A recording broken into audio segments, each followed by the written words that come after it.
Most of us, perhaps all of us, have wondered about and even wrestled with questions about life. For example, origins. Where did we come from? Or meaning. Does life have a purpose, or do we live a meaningless life and die? Another is morality. Why should we live any particular way at all? Is there an objective morality, or do we make it up as we go? Destiny is another one. What happens after we die? Do we cease to exist when we breathe our last, or do we continue existing in some form, and if so, do we go somewhere?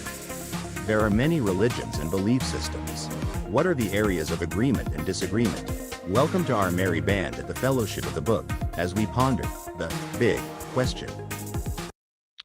As we ponder the big question, and this is a sort of a special video, and we have with us David Wolcott, who's Assistant Executive Director of Evangelical Missions and Religions, EMNR, and the big guy on the big question is Dr. Corey Miller, President of Ratio Christi, and I want to say he's a good friend, and I'm going to say he's a good friend, and he can correct me if I'm lying.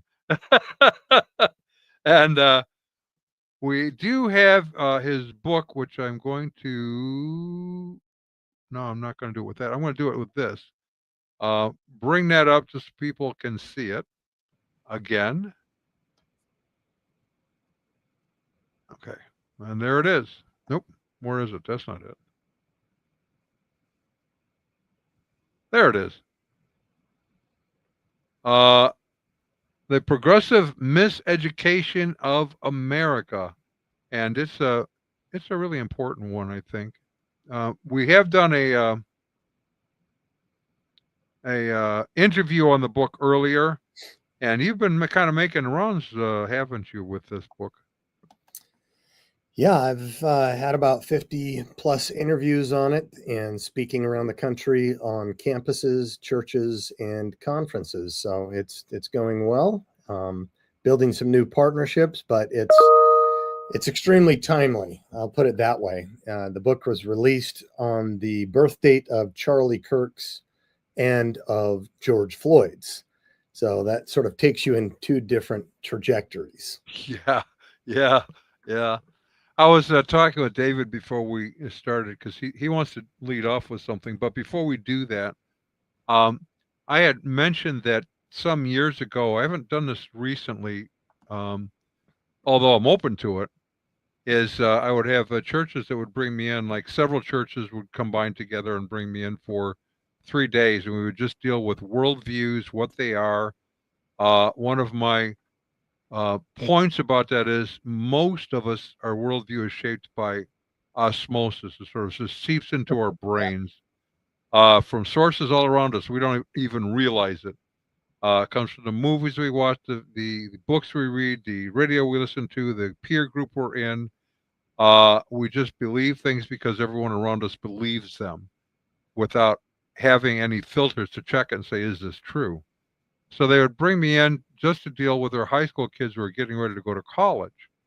And I would spend 2 days just dealing with the worldview question. And on the third day, we would watch a film. I usually use the film Hidalgo. And their mission was simple: watch the film, enjoy it, eat the popcorn, drink the, soda, whatever. But you need to look and see what the worldviews are in the film and which one is the most honorable, which one is the truest, and which one is the most dishonest. And there are 3 in the film. And at the end of the film, what you kind of discover is the most honorable is Islam. He's reliable, he's honest, and he acknowledges that the animistic worldview, the American Indian character, is what he believes is the truest form of belief. The Christians were the worst. They were thieves, scoundrels, ne'er-do-wells, and always conniving. So as you watch a film like that, you start developing ideas about these religious systems without even thinking about it. And why is that important? Because when you go to college, you're going to be bombarded with a lot of information from those who are teaching you stuff And you hardly ever ask yourself, what is the worldview they're coming from? Because that shapes largely the material they're going to give you. Do you agree or disagree with that? No, absolutely. When I taught philosophy at Indiana University, I would not self-identify who I was or my commitments other than my name and street credentials that they were concerned with until about mid-semester. And then I would tell them, I've been trying to train you all to become philosophers, not dogmatists and not skeptics, because to be a skeptic, you would have to be skeptical of skepticism, and that's stupid. And to be a dogmatist doesn't really land you in the area of pursuing truth honestly. And so I said, you're all being trained to be philosophers, and you need to recognize that every professor you have here that's got a textbook or not has a doctorate of philosophy in XYZ. That is, they all have a worldview. And so do I. And so it's time, I think, that I disclose to you what my worldview is. And I do that. I think it's honest. I think it's good. I think people should try to figure out what the philosophical presuppositions of an article, a book, an author are coming from, and then be able to identify what their own is as well, so that we can just be honest when we're examining the evidence. Right. I've been a Christian a long time. I was in construction. I don't know if you may or may know this. I was in construction for 40 years. About 25 of that was my own business. And my clients and contractors and architects that worked with me liked working with me, and it was pretty evident what I believed because I wear my faith on in my life everywhere I go. Mhm. And I would have phone calls sometimes from an architect who was an atheist who would call me pretty often, and the first question he would ask me is, I have a difficult client. He was just ripped off pretty badly. I want to find out, are you still a Bible banger? Yes, I'm still a Bible banger. He says, great. I knew they could trust you. Now, he's an atheist, Hmm. but he had made decisions about who I am personally based on my history with him. And then he tied that into my faith. So they come together. But so it's what you're saying. Uh, we're talking, we're going to be talking about the book to some degree, but we're talking about particular aspects in the book that we think are important and not really stressed enough probably in most interviews. And that is not only what the problem is, but what are proposed ways to address the problem. And David wanted to start off with a quote on something. Yeah, so the book, it's 3 parts, and part 1 and 2 covers the revolutions, and I want to give you an opportunity to talk on what the revolution is, but to kind of introduce, or what the 3 revolutions are, but to introduce that, I wanted to start with a quote this is from Alfred Kinsey from Sexual Behavior in the Human Female, pages 273 to 276. The adult males who had approached these pre-adolescent children were identified as follows. And then he presents a series of tables and details. And this is the relevant quote. If a child were not culturally conditioned, it is doubtful it would be disturbed by sexual approaches of the sort which had usually been involved in these histories. And I wanted to start with that because a lot of my research focuses progressive Christianity. A lot of progressive Christians try to push back with, well, that's you personally object to this thing, but there's nothing anti-Christian about it, or there's nothing wrong about it. And so I wanted to give you a couple of minutes to talk about these revolutions in the context of, we disagree with them, but there's also legitimate issues with them that go far beyond merely we have different opinions, and go into legitimate harm is being done. So please take it away for a couple minutes on that, because I know it's a big issue. Yeah, I mean, a lot of people don't know Kinsey, but Kinsey was sort of the research scientist behind the sexual revolution. And the books you're talking about that he wrote in the male and the female were in the 40s and 50s. We're thinking about this, the ideological revolution that transformed the universities in the first case after we had started them and we had been around for 250 years. Those battles on scientific naturalism lasted about 50 years. But by the 1930s, the dust was settling. And the second great revolution was about to happen, and it was starting over in Germany, the Frankfurt School of Critical Theory.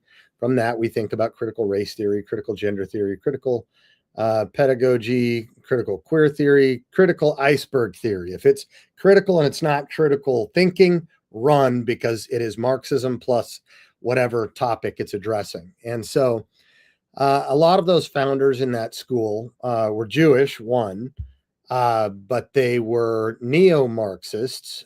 They were about broadening Marx's concerns from the focal point, what a lot of people thought Marxism was about, and that was the economic haves and have-nots, the economic disparities. And so economic justice. Now we've got racial justice and climate justice and race justice and every other kind of justice, which assumes a Marxist perspective. But what these neo-Marxists did is they wedded the new race, class, sex, gender, ethnicity, and so forth, all of the categories, with the Marxist main ideology, and they were tapping into Sigmund Freud. And so one of the most famed of those Frankfurt scholars was Herbert Marcuse. Marcuse wrote the book Eros and Civilization, taking off on Freud's civilization and its discontents. But Eros, eroticism, and its and civilization, a philosophical investigation into Freud. So he comes over to the US, in the 30s, because Hitler came to power in 1933. These guys were globalist socialists and they were Jewish. They had to get out of Germany, not a good place to be. They came over to Brandeis, which was Jewish in its inception, to Columbia, to UCLA and other places. And Marcuse is doing his part along with some of his other friends. And Alfred Kinsey is doing his part in Indiana. And my daughter and I, we were looking at Indiana University as one possible school where she could have gone. And we took a tour with the tour guide, and we walk across the Kinsey statue. They have a statue of this guy. And this guy is doing research on like 2-year-olds with erections. And this is just sick stuff. But he's getting all of this education from Freud and, the notion of polymorphous perversity. And now we have Polyamory Day, November 23rd, where we celebrate anything and everything, hate or celebrate, right? But Marcuse is driving this new sexual Marxism, bringing Freud in, and Kinsey is doing the science stuff, the research going all the way back to infants and looking at males and females. And you could say he was sort of the research scientist of it. And you could say that Marcuse was the faculty advisor of the 1960s sexual revolution. And again, this stuff is Marxist in the background, which was built on naturalism, that nature is all that is, was, or ever will be. Marx was part of that naturalist continuum, but his followers took it into a new area. And many of them were also then, by this time, when you get the 40s and the 50s, you're getting the fountainheads of postmodernism that also sent their people over here. And then there were also card-carrying members of the French Communist Party, like Michel Foucault, who, of course, his fourth volume of Humans and Sexuality, I think, just came out posthumously. He didn't want it published while he was still alive. But we find that he was raping immigrant children in France on the tombstones and then throwing money at them after he would finish with them. He died of AIDS, of course. He had a lot of experiences in the brothels in San Francisco, but he and all of his buddies, deconstructionists and Leotard and others, all came over to America, and it was this amalgam of postmodern cultural Marxism. And that's kind of the ideology that we could unpack more, but those are some of the big named players and what was happening in the 30s, 40s, 50s, and 60s. Thank you very much for that brief overview. And yeah, there's so much, so much deeper we can get into, which you do in your book. And I highly recommend, for the technical study, please, everyone get this and go through it and then go back and fact check them, because I'm reading some of the stuff that's behind it, and it's worse than what some of the content that these people produce is worse than what he actually provides in the book. Like some of the stuff that Kinsey's written, and these other people, some of their histories. So with that brief overview of some of the revolutions that happened, we want to work starting from the broad scale down to the individual level of through professors, pastors, and parents of the practical. Okay, so this revolution happened. What do we do? So starting with professors, I know you've recently started the Malik Fellowship. Can you expand on that and on the general thing of what can Christian academics do about these revolutions that have happened? Yeah, the original title of my book, which is now The Progressive Miseducation of America, the original title was The Third Revolution, From the Campus to the Culture and a Vision Forward. The publisher changed the title, but I still am keen with thinking about a third revolution, since we've had two. What is actual entails what is possible. So for those naysayers who say it's impossible, we've just got to follow someone like Rod Dreary, as I call him. And I do like his writings, but I take a little shot at him because he's a defeatist and I'm more of an optimist and a fighter. That's why I've got not just my books, but my combat boots up there to say that we're not just about Socratic beard strokers, we're about getting things done and doing something about it. Well, And, not only that, just to interrupt you, yes. they seem to forget that the church was born in a utterly pagan society and culture, and their beliefs and behavior transformed culture over a 300-year period into Western society. Is there some reason we need to run away from that methodology? Right. It was a long march through the institutions and starting the institutions that Christians did. And it was that notion that the cultural Marxists picked up from Chairman Mao initially when he was on the retreat before he made the fast advance and then created communist China. But he talked about the long march. And then Rudi Dutschke, a German neo-Marxist, talked about the long march through the institutions. And then Marcuse, again, picked it up in the 70s when people like Bernardine Dorn and Bill Ayers were busy bombing police stations and government facilities. And they realized that, the American people at that time, we weren't taking it like we are doing now in our culture, and that we weren't about to accept this violence. And so they thought, okay, we've got to rethink this. The workers of the world unite that Marx used to talk about meant the workers on the factory floor, the proletariat, again, a French term, bourgeoisie, French term. Marx and Lenin always looked at the revolution in France, and that was what they salivated over. But the new proletariat, the new revolutionaries need to be not from the factory floor, but the academic elites in the universities. And that became their modus operandi, is to reclaim ground in the universities methodically, patiently, but consistently over time. And they did so for decades and decades until this stuff just exploded onto the scene from our standpoint. But from a real historical standpoint, it had been there for some time. So it's not like it hasn't been done before. This stuff does take time. Right. And it's happened not just once, but twice. And I interview people in my book that were examples that took over entire institutions, like Southern Baptist Theological Seminary, that Al Mohler came in and removed from it being a liberal institute at the time to a conservative theological one. Or like Alvin Plantinga, the philosopher's philosopher, one of the best philosophers living today, who in the 50s and 60s was so bright he began to start the wake of the boat, and other philosophers jumped on the back in the bandwagon.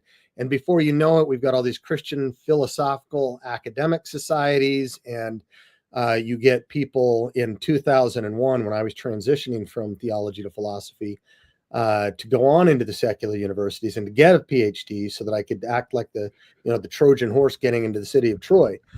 It was, I think, in the journal Philo that Quentin Smith, now the belated Quentin Smith, cried a warning call that said, look, in the 60s, Time magazine had this big face cover that said, God is dead. We can no longer say that God is dead in the universities. He resurrected. He established a beachhead in philosophy departments, beginning with Alvin Plantinga and a whole wake behind him. And I think he exaggerates, but he says, now we can say that maybe 1/3 of all philosophers in the field of philosophy of religion are conservative Christians. I think he's exaggerating. The point is well taken, though. And he says, imagine, brothers and sisters, if every field starts getting populated by these Christians in psychology and biology and in the humanities and in the hard sciences. Wake up, everybody. There's been a beachhead landing and we need to pay attention to this. In other words, in entire disciplines, in entire institutions, and this has happened multiple times just in the U.S. university. So for the naysayers, it is possible and it must happen. We have no other choice. And so we launched this thing. For decades, I've been working on faculty ministry through Faculty Commons Crew. And then when I came on with Ratio Christi, we started it, but we needed to focus on some other things. But we finally thought, look, there are organizations that have been going for decades, like Alliance Defending Freedom, who have got a 30-year pedigree and how they got Supreme Court justices and federal justices in there, and philosophical master's graduate programs that have been doing it for 30 years. And I've got the statistics on how many of them have gone on to get, tenured track positions at R1 schools. What's an R1 school? Well, that's the highest level of research, not just high research, but highest level. So you've got to have, 50 to 70 or more doctoral programs, everything from Harvard to Purdue and so forth. Now there's about 180 of those out of 40 or out of 4,000 colleges and institutions. So we started this thing called the Malik Academic Fellowship. Charles Malik was, again, in the 1930s, when that nefarious movement was coming from Frankfurt, Germany. Well, Malik had to get out of Germany too. And he went over to Harvard, but he was a Christian. And he was studying under Whitehead, and he was studying under other famous atheists and so forth. And he did his PhD in philosophy. And to date, he's got the Guinness Book of World Records, I think, of the number of honorary doctorates, over 50. He was the UN Declaration or the UN Secretary General. He was the senior architect on the UN Declaration of Human Rights and a card-carrying Christian. And he gave a lecture 40 years ago at Wheaton College on the two tasks, redeeming the soul and redeeming the mind, where he went on to talk about the mind of Western culture is the university. And he put that as the pinprick on the map and said, this is what we have to do. As go the universities, so goes the culture. As go the U.S. universities, so goes the world. And so we started a funding arm where we could recruit really solid evangelistic thinkers that are just getting into or starting at an R1 university. And why R1? Again, because they're going to be the first round draft choice for the job markets. All right. But our mission for these guys is not only to develop them into not professors who happen to be Christians, but Christian professors, missional professors, so that they go off and have a 40-year career with 15,000 or more students and leave a legacy. But more importantly, that they launch Christian PhD student-only chapters at these highest level schools, so that in 40 or 50 years, we can do what the other side has been doing, and we can reclaim, through this long march of the institutions, the intellectual voice of Christ back in these institutions that we Christians founded. Cool. And it's important. I had a discussion last week with someone on this issue, and they were trying to argue that, well, we really need to start in the home, which we're going to talk about, but we'll change culture individually. And I said, well, yes, but your kids are going to go to school. They're going to see their teachers as more educated than you are, and they're going to be then trained with what they had learned in the universities. So if you don't tackle the universities, you're probably not going to get anywhere. You need to start with the thought shapers of culture, and they're in the universities. Right. And I think David and I were together a couple of weeks ago. I did a podcast with Dr. James Torr. This guy is Right. one of the top 10 chemists in the world, top 50 most influential scientists. And he said during both the podcast and when I was teaching in his Sunday school class, which is the size of a church, at his church in Houston, he said both times that he took his parenting seriously. He woke his 4 kids up every single day at 5:30 a.m. Most Christians don't get up that early by themselves to do devotions, but he did with his whole family for decades. And he's a top scientist. And yet, he said, when 2 of my 4 kids, 50% of them, went off to the university, they had their worldviews rocked. Right. There is science, there is history, there is philosophy, different angles on this whole area of apologetics, defending the faith. This new revolution is the philosophical. And this is so subtle. Most people don't catch it. Most, not just pastors and parents, but even a lot of our philosophers. I'm convinced that the reason why this stuff got in and got past our gatekeepers in the philosophical community is because most of those people are trained in a particular tradition, in analytic philosophy. But this is not analytic philosophy. This is continental philosophy. It comes from the thinkers on the continent, on the European continent.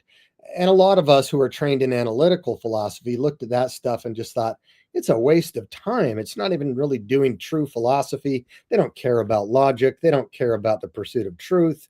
They're just social activists there. Let it die the death of a lack of oxygen. But they did not see what was coming. I saw it when I was at Purdue studying Marxism in a full graduate program with a distinguished professor of philosophy, a Marxist. I saw what was happening there, and I predicted what was coming next, and that's why one of our first booklets in our Novum series that we put out there to train parents and pastors and things like that was on this issue of critical theory and cultural Marxism, because it was coming out really fast. People weren't recognizing it. Everything moves from the campus to the culture, and that's exactly what happened. Right. Well, and we even see this from, so it's not just a secular thing, because Pete Enns, the famous progressive Christian scholar, in, I want to say it was 2022 or so, just a couple of years ago at the Wild Goose Festival, he flat out said that one of his goals as a professor is to cause a crisis of faith in his students. That's his goal. Now, I agree that every Christian should face a period of that separating from this is the faith of my parents to this is my faith. But there is a vast difference between, my goal is to cause you to, question everything you had.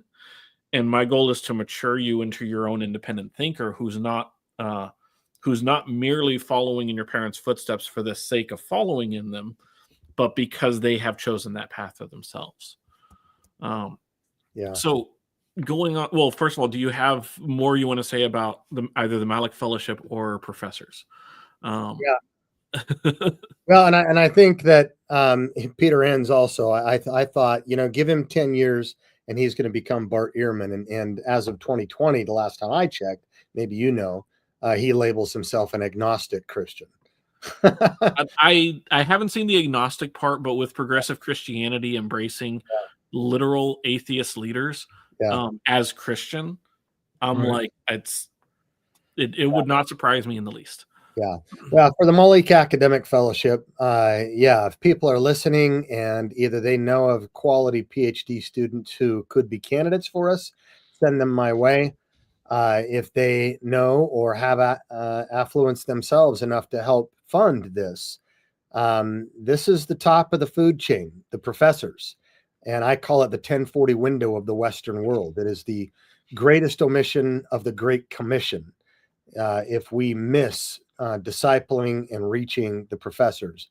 They are the largest, most influential, largest unreached people group, and they are having our children and grandchildren for lunch.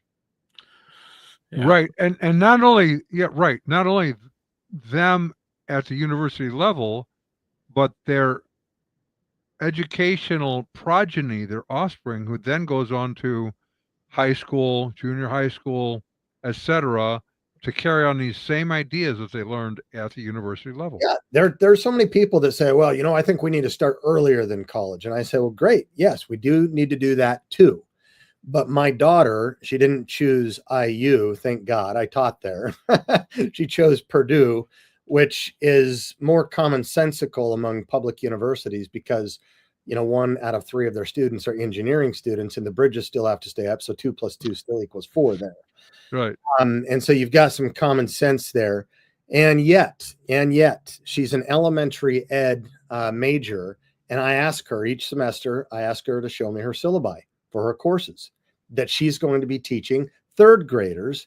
And whether she goes into a public school or decides to go into a K through 12 or K through 6 Christian school, she's going to be taking what I'm seeing in that syllabi, Right. which is cultural Marxism. Right. Now, she has a father like me that has studied this stuff, and I can smell it where it exists. But not everybody will have that. And so Right. even the Christians that are going to get an elementary ed teaching degree, and then they go back in, where are the K through 12 coming from? The universities. Where are the pastors coming from? The universities. Where are the political leaders, the business leaders, the doctors, dentists, the media? They're all coming from the universities. And so as goes the universities, so goes the culture. And it's not just here. It's such an opportunity for us to reach. 1 in 3 of all world leaders has earned an academic degree from a U.S. university. And when we take our kids and we send them off to universities, the statistics of those who go to church weekly in America is 30%.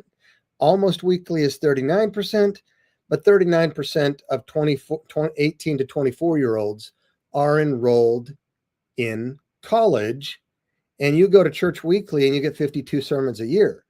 If you go to college, you get 60 sermons your first month. Right. We have to go after the universities. And this Malik Academic Fellowship is one high road effort that not a lot of people are making. And so again, if people are listening, they can help, want to help, please talk to us, because this is the long march through the institutions and it must be done.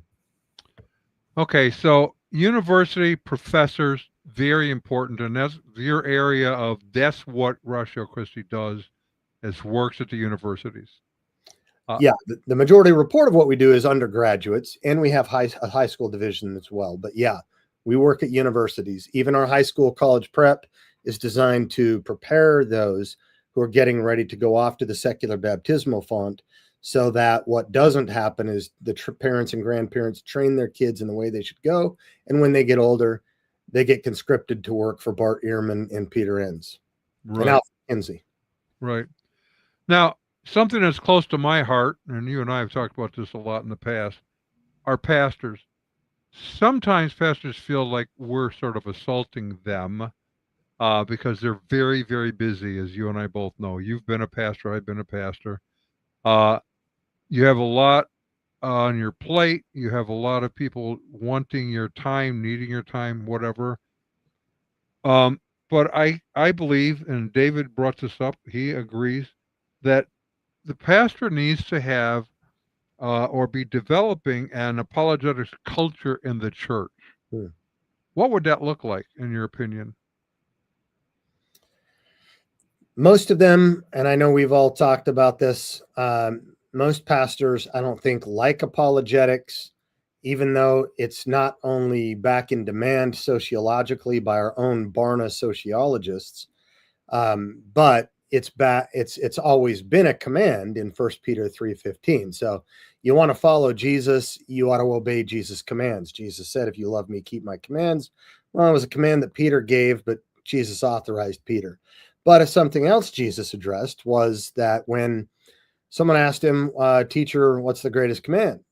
And he said what it was. And then flowing from his lips were, love God with all your heart, soul, and heart. No, heart, soul, and mind. And so our pastors need to become more of what they have historically been for the first 1900 years of the Christian church, not the last 100 years, which is fairly scandalous, where we are more apt to follow sociology and culture rather than theology and scripture. And we follow the latest fad for a church growth movement, be it skinny jeans or fog machines or whatever else it's going to be. They need to be equipping the parents to equip their students. They need to equip their flocks to address the current ideological current that's out there in culture and at university and on the workforce, on the factory floor. And that's not always happening. So they don't like the word apologetics.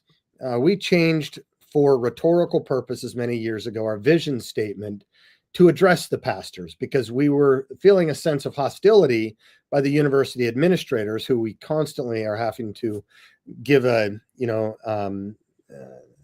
continuing education about the Constitution and win every time.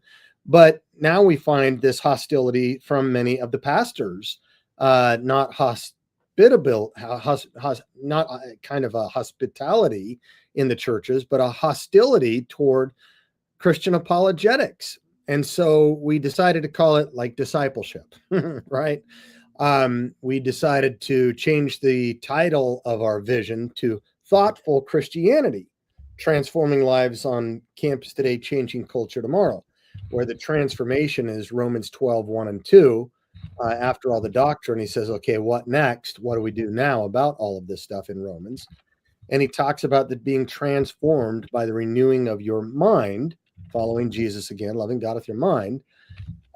But thoughtful Christianity, when we say that word thoughtful, we think about a person who's compassionate and considerate, but also rational and reflective. And so I think we need to be able to speak the lingo of many of our pastors. We need to encourage them to step it up in ways that the first 1900 years of pastors did, and all of the university presidents for the first 2 centuries in America were also members of the clergy.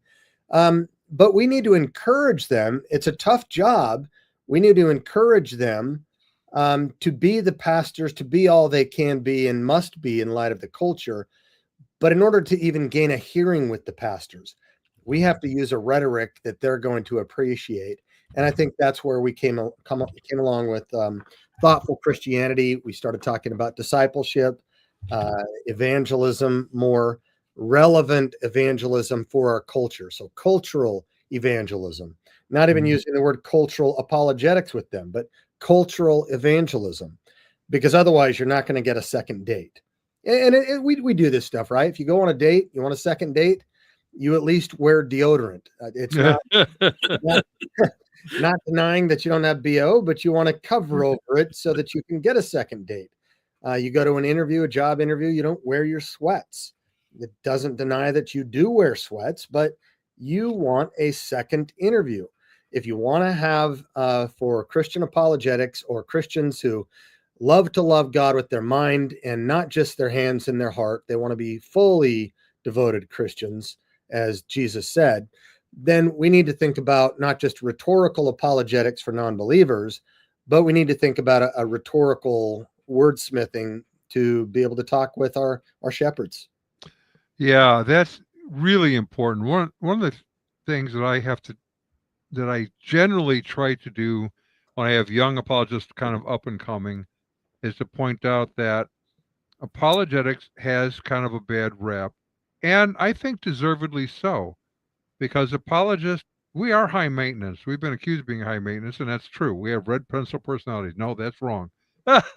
But we need to be careful about that, because some, and there are some, who will fight at the drop of a hat, and they'll gladly drop the hat. Yeah.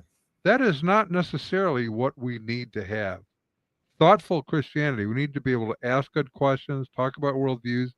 Pastors, we need to earn pastors' trust. If they earn your trust, they're going to be more likely to be interested in your serving in some capacity. So I have that at my church. We've talked about that. I have very, very, very good relationship with my pastor. It happens he likes apologetics, but he calls me regularly. He goes, "There's no way I could do what you could do." So he leaves me to do what I do because that's what I do best. And many of those kinds of questions, when they come into him, he says, "I want you to talk with Don," and I'll give him my phone number, and we handle whatever it is that comes up. And not every church has that kind of a person. Is there a way, in your opinion, to help pastors understand that maybe they don't have someone apologetically trained in their congregation, but might want to be trained because they, as a pastor, may not be called in that area? Sure. And like David said, a cultural of apologetics in the church. You've got people who appreciate the life of the mind in the church. Not all people need that. And look, we even tell people in our organization, just like the Stoic philosopher Epictetus said, we have 2 ears and 1 mouth for a reason, so that we listen more.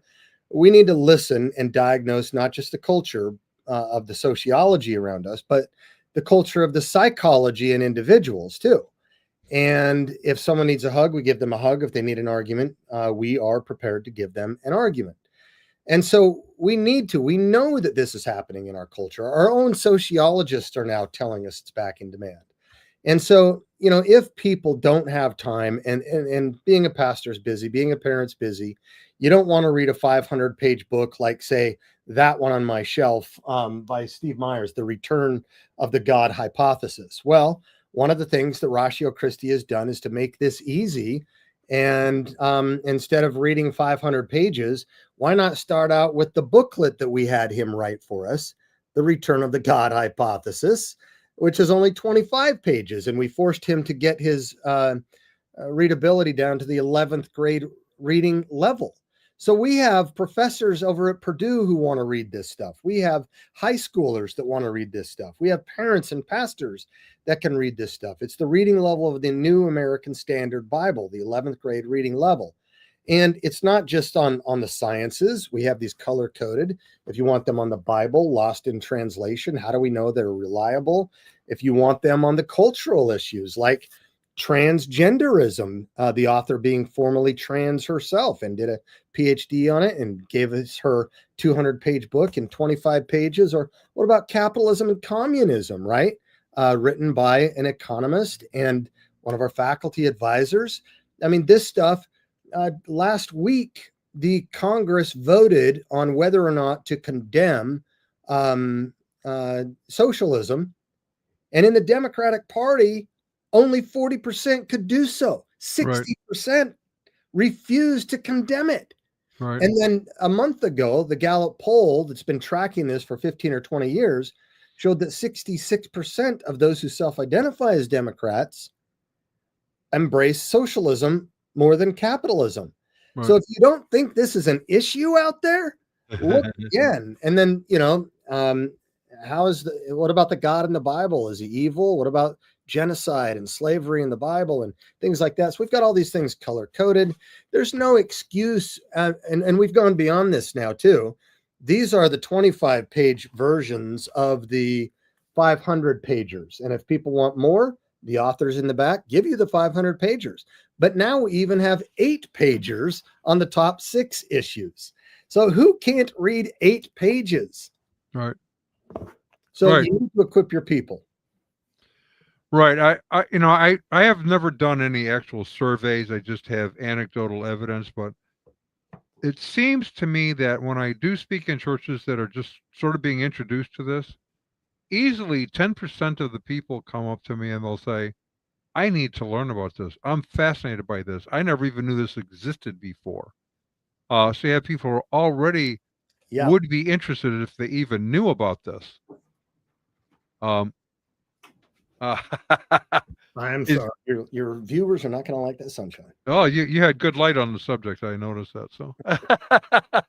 So yeah. So there's resources available even for the pastor who is not necessarily intrigued or interested by being an apologist, because it's not for everybody, for sure.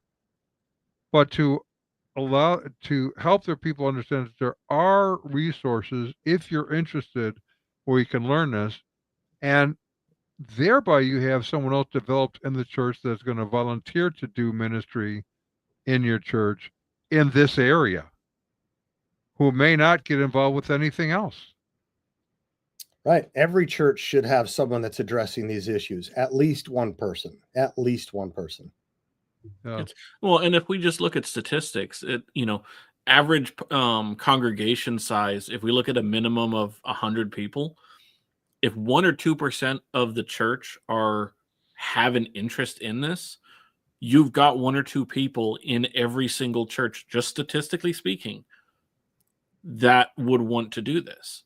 But I've also found this, and this is across all of my years in a variety of different churches and talking with everyone. Even when we get churches that have the resources and have the size, for some reason there's a resistance. Even when you have people who are like, yes, we're in this, and they've been in the church for years. I haven't figured out why, but for some reason there's a resistance to shifting it from the individual that's passionate about it to we as a church are going to take this seriously. And that's something that I would love to see change. And Well, I think think about this. As you brought this up, David, about a culture of apologetics. Something that just occurred to me is that, in the first century, it became a practical need that we needed to have deacons so that the elders could focus on their thing, so that the pastor can be preaching and teaching. But what do our deacons do? Do they vacuum, the sanctuary carpets? Do they help the widows? Okay. Maybe you have a deacon over the youth ministries or education. Why not have just one deacon or deaconess, a servant, where that's their area of focus? Bring on a deacon to do something other than what all of the rest of them are doing, the food pantry and the Sunday school and vacuuming and other things.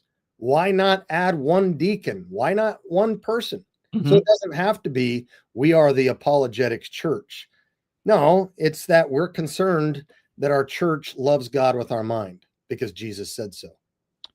Well, and they are the ones that can also then keep up with what is the current trends in Christian books that are coming out. Right. It's pretty rare that, because it comes from a Christian publisher, quote unquote, it's regarded usually by church leadership as safe. It's been theologically vetted or whatever. And I have to tell you, that isn't true. The academics may be, because they're going to be vetted by other academics, peer pressure sort of thing. But in the popular level, it doesn't happen. I discovered this when we started working on our Bill Gothard book, and started talking with Zondervan, and they had nobody who looked at the theology in the popular level books. They looked for typos, punctuation, will we get sued? Those kind of questions. And I asked him, I said, oh, no, Gwen Shamblin. Yeah, it was Gwen Shamblin when her book came out. That's what it was. And she has this whole description of God as just basically a large, good-looking human being, a heavenly Bill Gibson, I called him, who wanted everyone to have a choice. And so to make it fair choosing between him and Satan, he was so handsome, so good-looking, so athletic that he made himself invisible so that people could then make a better choice. But then he discovered he had made a bad decision because everyone was choosing Satan instead of him. And so he had to resort to a duel, a boxing match. And I said, do you not realize the book that you're promoting, at that point they had sold over almost 250,000 copies, that they're teaching a God who is essentially a large, heavenly Mel Gibson who's not bright. They said, we never saw that. I said, you didn't read it for theology, did you? No, we just want to know if it would sell. Well, I went to a major apologetics conference back 5 or 6 years ago, I think. And by major, I mean, I think it was about 1,500, maybe 2,000 people attending. Elisa Childers was one of the speakers. I think Monique Duson was another speaker. And I go to the bookstore and they had contracted out with someone else, to run a book sales thing. And it wasn't a publisher house. It was just someone that, set up all the tables and everything. And I go through and I take a look at the books as I always do. And I see Rachel Held Evans sitting there. And I'm like, wait a minute. Right. And I took a look and, I made the right comments to the right people and it was removed very quickly. But it was like, well, the book, if you don't pay attention to, the book calling God she, then, you don't notice any issues. But yeah, there's so much stuff out there that sounds authentic and that looks authentic that unless I'm convinced. I was raised in the church. I was raised, missionary kid, Christian or private Christian schools, everything. I'm convinced that if I had read Richard Rohr before I studied apologetics, I would have fallen hook, line, and sinker. Absolutely. His book the Universal Christ has more scripture in it than most evangelical books. Right. And unless you actually pay attention to certain things and you've been, you've learned, hey, this is significant. Yeah, it's so easy to miss that. And that's why not everyone is called to doing these deep studies, but every Christian is called to understand that threats are out there. Right. And know where to go to get help. Right. So just quickly, I want to correct. It wasn't Zondervan. It was Thomas Nelson Publishers. The Gwen Shellman's book. So, and you're right. If you had not been understood apologetics when you read his book, it's very deceiving, as are many. So someone in that frame of mind, it can be valuable to the church if the church will allow them. A culture of apologetics is imperative, I think, even if the pastor and even the elders are not inclined to be the apologists. They need to encourage someone to do that they trust. Another option is for several churches, if you're smaller churches, to unite together and financially support a local apologetics ministry that can serve several churches at once, as another option. So there's things that can be done, but be creative. Now, Dave brought up parents. What should parents do, in your opinion? Well, they are delegated by Scripture to be the primary educators of their own children. So in the same way that deacons emerged early on because there was a practical need, so we had this thing called youth pastors that emerged very early on, like 1900 years later. Yeah, right. Yeah.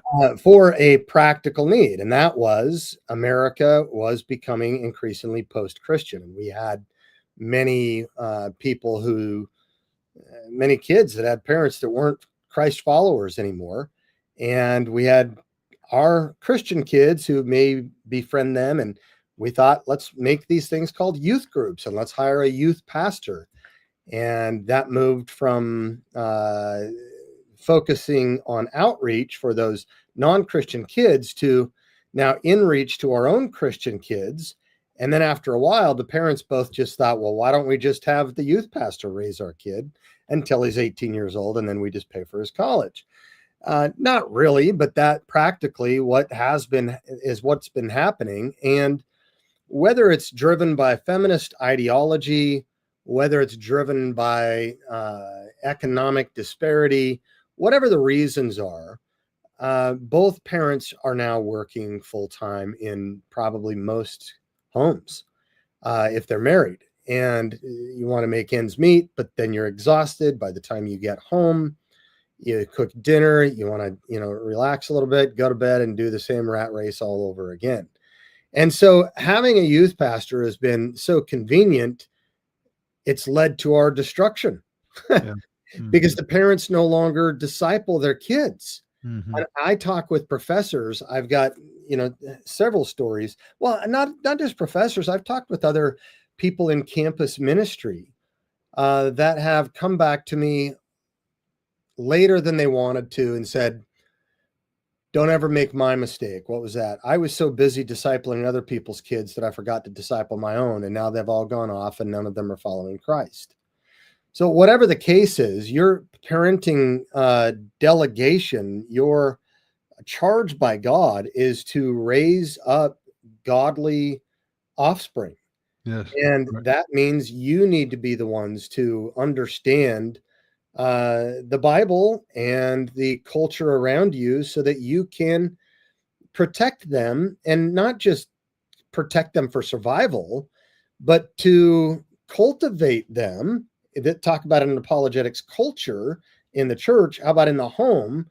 You create a culture, you cultivate this love for the mind and interacting with ideas on the outside. And so I have taken that seriously myself. And whether it's, Lee Strobel's middle school level apologetics on the case for Christ, the case for a creator, whatever, I always go out with one of my kids after church and we go to Panera Bread or something like that. And we'll go through chapters on that. And it's father-daughter, father-son time. But I get them not in the same way that David said Peter Enns wants to do, creating a crisis moment. But I want to expose them. I want to give them a little bit of a flu shot so that when they are exposed to the influenza, they overcome it. And so I want to expose them to what's coming. That Right. presupposes I know what it is. Right. So when the Apostle Paul says, beware of false philosophy, you first have to become aware in order to beware. And so it's just the parents need to be loving God with their minds. They Right. may not be ingesting skinny jeans and fog machines for programmatic purposes at home. But if they're not doing their jobs and then they think, I'm just going to pay their tuition, you're literally going to pay for the apostasy of your own children. Right. And I cannot tell you, being a person on the lecture circuit, how many parents I have everywhere I go, almost every talk I give, that come up after and tell me a sad story about their son or daughter when Right. they went off to the university. Right. You have a chance to equip them to not just survive, but to thrive. Right. And if you don't take that chance, train them up in the way they should go, and when they get older, they will likely get conscripted to work for the other side. Well, one of the things that happened with my kids is they grew up in a house of two apologists. And so it's how we lived our life. We talked to the radio, we talked to the TV, we talked to everything. And my son, I think it was 7, maybe at one point, he looked at his mom who was doing whatever, and he said, Mom, you're always trying to get to the point of everything. Well, that's true. We are always trying to get to the point of everything. But they grew up with that mindset, and they understood how to ask good questions of whatever was coming on from an early age. But not all parents are going to be able to do that. I have to understand it. It just happened to be what we were. We have 3 questions under parents, and we'll do this as quickly as we can because we don't run over too far. But David put these together, and I appreciate him sending them over. So I'll read them off, and we'll see where they go. Number 1, how do we examine universities for fidelity or known concerns? Number 2, how do we equip our children to first understand and then combat these threats that they'll run into at the university? 3, how do we partner with our pastors as a parent? Ready, set, go. And so the first one, how do we identify problem issues at various universities? Yep. So you just assume that if the highest university is hiring a drag queen as a professor, it's probably That's telling, yeah. at most of them, right? Yeah. Because everybody wants to be like Harvard, and that's what Harvard is doing now. So you've just got to assume that the universities, I've said this before, but for people just listening to this episode, the latest ratios I put in my book of liberal to conservative are 23-1 for those who just got tenure and have decades ahead of them. If you want your kids to go to the Ivy Leagues, it's 27-1. And the higher you go up the pecking order, the worse it gets. You just have to assume that the majority of what your kids are going to get is going to be subversive to your Christian thought at some point or other. And because part of what makes something persuasive is not just the logic, the logos, but also the ethos and the pathos. If a professor comes through as charismatic, he's got this empathy or sympathy and resonates with his audience, he's captured the kids. The ethos, the character, the competence, the credibility, they have the PhD. They're automatically outgunning the parents who maybe work 9 to 5 at a job, maybe have a master's degree. And that's not a PhD, and that's not a specialization in some field. And Right. that's not saying that almost every professor your kid encounters is going to be saying the same thing from one discipline to the next. Right. You don't stand a chance if you can't give them the critical thinking skills and the wherewithal to be able to find the resources when they need it to go off. So you just have to assume that the universities are doing that.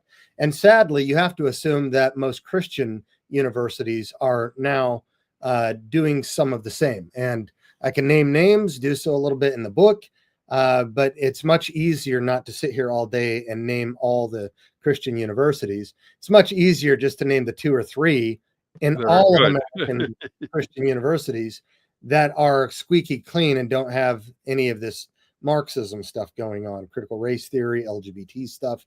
It's happening. And if parents are naive about that, we can get them resources on that. You just have to assume that the universities are doing that. That's all. Second one was briefly again. How do we equip our children to first understand and then combat the threats that they're going to face at the university? Again, I love the bonding experiences, because at some point, I'm now reading books on how to relate with your adult children, right? Right. You're going to have to do that. And I'm now, at that kind of level. And it's going to be grounded in the relationship that you have and in their respect for you, that they're going to be coming back to you. So, you are establishing an open dialogue kind of relationship to be able to talk to you about anything, to be able to ask questions about anything. And if they don't know the questions to ask, again, I'm not doing this like Peter Enns intended to, but I do want to inoculate them a little bit. So I know what's happening in the culture. And so I'll say, hey, honey, what do you think? Or, hey, son, what do you think about this issue? I just saw this article. Look at your phone, because they have their phone. And I say, what do you think about this? What's a Christian view on that? How would we respond? Or what if your friends came up to you? And so we'll talk about those things that are in their world, not just in my world. And I'm trying to give them exposure to what they're about to hit when they're outside of the safety and comfort of our conversations. I want them to be able to think critically, not just indoctrinate proper beliefs. I want them to know why they believe what they believe, and to be able to understand how to wrestle through issues. Right. So that's the second. The third one, how can a parent gain the ear of a pastor? Yeah, partner with the pastors, especially in these areas. I mean, if the parent is the one who has sympathy for our cause that we've been talking about today, they could go suggest a deacon role for themselves. Doesn't even have to be an elder role. And it gets the pastor off the hook from having to do it and having to admit guilt that his church is a church that loves God with hands and heart, but not head. So it's a way to bring added value. I want to bring added value to you. I've noticed there are a lot of people that have got these questions. I know it takes a lot of time. Not everyone's an area expert. I'd like to help in this. I would suggest possibly this. Would you be okay with that? Right? Or I'm going to meet with the youth pastor, and with your seniors, I want to help you equip them for going off into college. I do a lot of thinking about this. And so maybe we can meet together and we can do reading discussion groups. That's what we do with our professors. We just don't call them reading discussion. They're engineers over there at Purdue anyway. They call them R&D groups, right? They do research and development. Yeah. We'll just do that. And they're reading and discussion groups. And all we do is go through these booklets. You don't have to be a parent that knows all this stuff. Right. You don't have to get the N.T. Wright 500, 700 page book or the Steve Meyer 507 page book, 700 page book. You don't even have to know the 25 pagers. You just read them with your flocks, with your families, or with your friends and discuss them. That's all. It's Right. not hard. You don't have to be a big researcher, and you're going to grow in this as well. Right. Right. So I have one other question, and then I want to mention some resources. The question comes in from the California or the Colorado Caffeinated crew, good friends of ours. Dr. Miller, what are your thoughts on the value of college education these days? Should we be investing in these institutions? In some of them, if you are selling your soul and all your friends' souls and your grandkids' souls. I have a chapter in my book that addresses philanthropists and donors. Stop funding those who hate you. We need to start funding those who are not just our team that we graduated from because we have a Purdue shirt or something like that. And I just came from a Purdue basketball game, so I've got a Purdue dad shirt here. Just because that's my tribe for basketball, or I graduated from there, or my daughter's over there, I shouldn't be funding organizations that I know have a subversive intellectual perception that they're throwing on us. Some of them are better than others. Some Christian universities may be worthwhile, some secular ones in certain departments. But what about our own kids? Should we be investing in them going?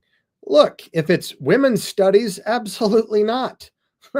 Gender studies, queer studies that are being taught by the transgender drag queen professor at Harvard. No, you shouldn't be doing that. Why would you do such a silly thing? But medicine, you're never going to become an MD if you don't. Law, you're not going to be doing that, and that's an influential field. Engineering, 6 out of 10 of the most high-paying jobs coming out are engineers. You need to have usually a degree in that area, and usually those are common sense degrees. So you need to just ask practical questions about the value, not of higher ed itself, but of particular areas in higher ed. And I don't discourage people from going into the humanities.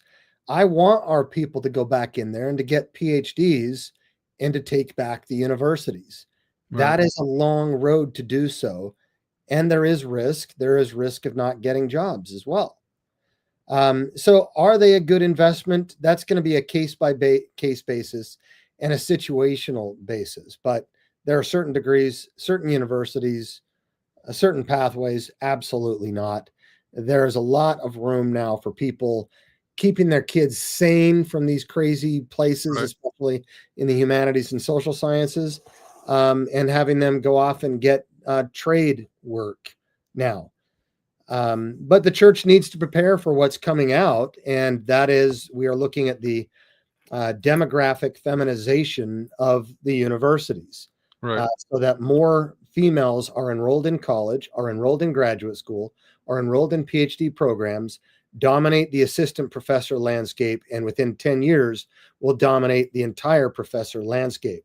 The way that males and females are different will change the university thought processes and the way we address problems as well.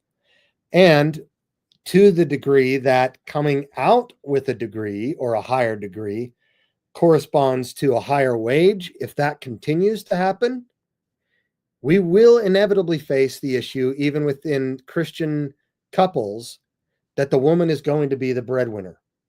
And then how does one stay at home and educate the kids or whatever? These are practical problems that we need to address. And that is a practical consideration when you're asking, should we invest in our kids in going into universities? You don't get the best paying jobs necessarily. Some of them you do, but others you could do better going off on a trade and keeping your kid away from debt. Right. All right. Well, Corey, so as we kind of wrap this up, we just want to say a few things really quickly. One, all of our information for David, for Corey, for myself is in the description at below. David is the is currently assistant. It just ran right out of my brain. Assistant executive director. Executive director, assistant executive director of EMNR.